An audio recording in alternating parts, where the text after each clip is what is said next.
Greetings. Even though nothing appears to be improving in the outer scene, know that increasingly more are awakening each day and beginning to question their beliefs and the systems that hold them in place. The changes that the world continues to hope and pray for can only manifest through the consciousness of the people of Earth themselves and not from some far-off three-dimensional concept of God. Divine Source consciousness embodies no duality or separation in it, aware only of itself and its expressions because that is all that exists. As increasingly more begin to recognize the era of separation, the contents of Earth's collective consciousness will become more enlightened, in turn allowing higher resonating and more evolved ideas to be accessed and acted upon. This is how change will come, and this is the work you and all who are awake are doing. Freedom is every individual's birthright and not something that must be fought for, prayed for, or anything else. Freedom is free and always has been. The popular saying that freedom is not free is false.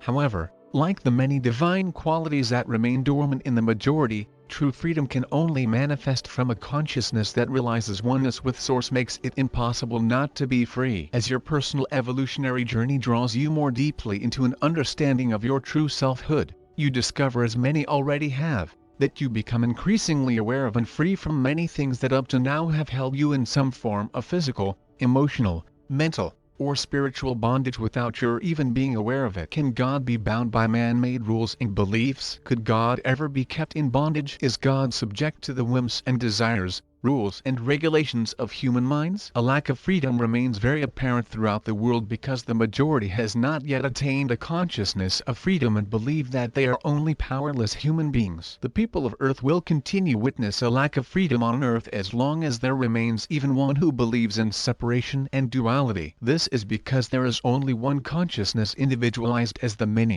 That one false belief will then manifest in some way because there is no unmanifest consciousness. But remember, your consciousness is the law unto you and not the collective. Although you will be aware of and continue to experience some of the collective while living on Earth, every person has choice as to what they accept or reject. Energy is always seeking to align with like energy, and the state of your consciousness will attract from the collective those thoughts, ideas, and beliefs that align with your energy. However, thoughts that come floating into your mind are impersonal unless you claim them as yours, at which time they then become yours because you have made them a part of your consciousness. Example: a person who continually worries about disease and their health will automatically attract ideas and experiences of disease and health from the collective. As a person spiritually evolves and their energy becomes more refined, they become more sensitive to the frequencies around them. Many very evolved young people who incarnated specifically to add light to Earth's ascension process are having a difficult time now because their energetic sensitivity is causing them to feel the negative and low resonating energies, anger,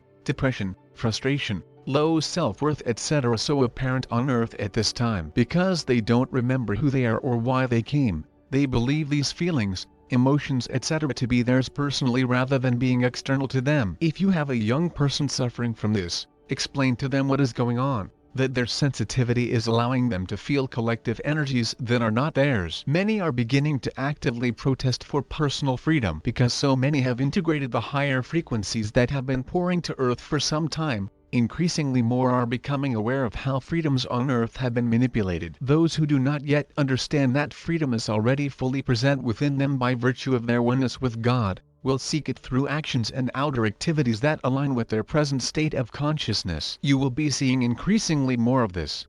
There is an opening and awakening indicative of evolutionary change taking place that is causing many who never before questioned personal freedom to now question. However, you reading these messages already know who you are and that the qualities of Source including freedom are fully present within. So for most of you there will be exceptions. The work of bringing freedom consciousness to the world will take place more on the inner levels rather than an outer. The increase of light on Earth is causing many to awaken and begin attempts to regain the personal freedoms they ignorantly allowed others to take in their lives. Freedom to be oneself in relationships, job, family, and religious affiliations. Permanent freedom can only manifest through consciousness because consciousness is the substance of form, which is why third-dimensional tools are often ineffective. True freedom is struggling to be born at this time and every person is sensing it. It is not three-dimensional concepts based in ideas of separation that will lift the world out of financial, marital, employment, or religious bondage, but rather mankind's realization of their already present completeness.